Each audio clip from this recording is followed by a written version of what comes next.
Now, I'm not going to pretend I've liked Manchester United's performances in the opening 3 games of the season. And now we're off to North London, the team that's tipped to win the title in Arsenal. Can Man United go there and do the unthinkable and beat them? My short answer to that is yes. This is the warm-up. Cause we want retribution. Oh yeah, we want retribution. Oh yeah, we want retribution. Oh yeah, we want retribution. Yeah, we ran out of patience. Boil up with the cold hard hatred. United have been dysfunctional at the start of this season. It's been difficult for Ten Hag to get a performance out of the team. Yet here we are, 2 wins out of 3. That's okay, I'm really happy with that.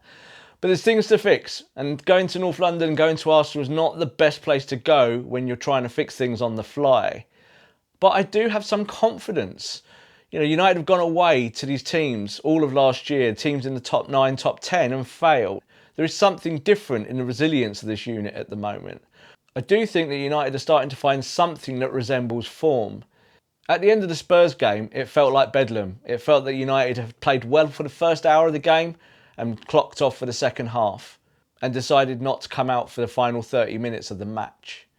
But in the last performance, despite going down 2-0 in the first 4 minutes, which was a complete nightmare, United managed to claw their way back into the game, find their form and show that they can create chances. I'm going to speak today about how Manchester United could go now to Arsenal and take that to the next step. This is an Arsenal team that are dangerous, that are going for a championship, but Man United can go there and put a spoke in the wheel and hurt them.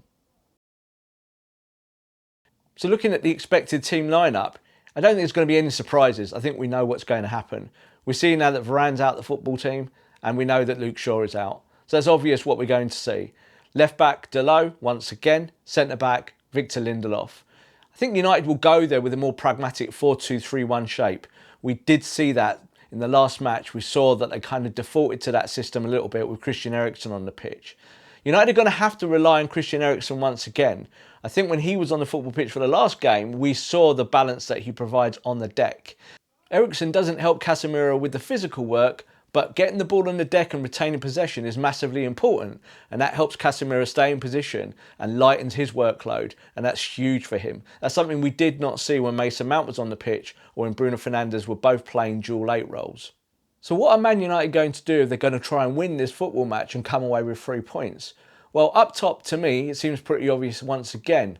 Marcus Rashford has to play on the left. There's no doubt about it. When Rashford's through the middle, he's just not as good. I keep saying this over and over again, but I think Erik Ten Hag does know this, and I think that he's trying to find ways around it. Rashford was really good in the last game, being involved in all 3 goals that got Man United to 3 points. But through the middle, that's where the wild card is. Now, of course, I think he always wants to start Anthony Martial in that position, obviously with Hojlund out the team. But for me, that can't be the case against Arsenal. Yes, Martial does help Man United tick, but for me, it has to be Jadon Sancho every day of the week.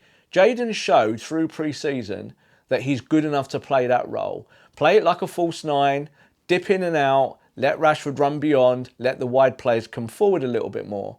There's no doubt for me that Jadon Sancho can provide that and do more work off the ball than we saw from Anthony Martial in the last match. That's hugely important, I think, when you go there to Arsenal and you're going to have to work really hard, especially off the ball. Arsenal are one of the elite teams in the world when they've got possession. They know what they're going to do. They know how they're going to hurt you. You have to find ways to negate that. I think when you look at Manchester United over the last year, when they've gone away from home to these big teams, they've struggled. And why have they struggled? Well, they've tried to do one thing, done it well for 80% of the time, and then 20% of the time it's just not worked. That's when you get hammered in those moments. Remember the Liverpool game last year. First half, Man United probably the best team. Second half, you concede 7. So we don't think we'll see that again, at least we hope not.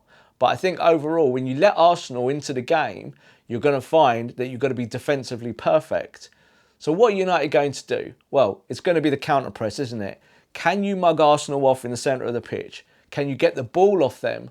When that position where Odegaard likes to float around and stop their attack at source. Yeah, you can do that, but it means that United are going to have a much more rigid shape through the middle. It's going to be a big onus on Bruno Fernandes playing the number 10 role and doing everything that's needed on the day. It's a really difficult gig for Bruno, and it always is every week. I don't think we'll see much different on the right. I think you'll see Antony there. I think we'll see Aaron Wan-Bissaka continue at right back. There's been lots of talk from United fans that Aaron Wan-Bissaka's not very good and hasn't done very well. For me, I think he's been Man United's best performer this season. It's interesting that people do look at the metrics and they're very influenced by what they see. And if they see someone hasn't got the correct XA as a wing back, as a full back, they get upset. Why are you not doing this like someone like Trent Alexander-Arnold? Well, of course, we know Aaron Wan-Bissaka is not that type of player, but he does give you defensive solidity, he does give you work rate, and he is definitely getting better on the ball. One of the matters that Man United need to definitely improve is how they get the ball out from Onana and move forward. There's no doubt you're still seeing the same issue. We saw it through pre-season and we're seeing it in the opening games. Onana gets the ball, he looks left, he looks right, and there's no one there moving. And you can see the United players wanting to not do that. Well, they're going to have to. I've watched City closely, and you see with Ederson how he gets the ball out. You've watched Alisson with Liverpool, and the ball's out really quickly. You don't have to do it every time, but it has to be an option. So when you're playing Arsenal, and Arsenal want to play in the final third, when the ball's at Onana's feet or Onana grabs the ball, United have got to go quickly. It's got to be fast. It's difficult to see United winning unless they grasp this now. If you want to be a great counter-pressing team, you've got to get up the pitch really fast. And that's going to be about exploiting Rashford's pace and also Antony's pace. And I do think that if you play Jadon Sancho through that middle role, he'll be able to help with that as well. He's no slouch on the deck when he's running. And of course, I think his close control really helps you in this type of game. So United need to be brave. That's the first thing. I think in the victories last year at home, you saw United try to dominate teams. And yet when they were on the road, they suffered with confidence. Now I think with some big game players, the likes of Casemiro, Bruno Fernandes, Marcus Rashford, you've got to be braver and you've got to lead. And United have got to show that they are a team of leaders and that they push each other. There's no doubt Erik ten Hag needs to keep pushing the envelope with both his tactics and this squad. But it's more than good enough to be competing with the best teams. But it's the holes, it's the gaps, and that's still the worry. But do I think Man United are going to win this game?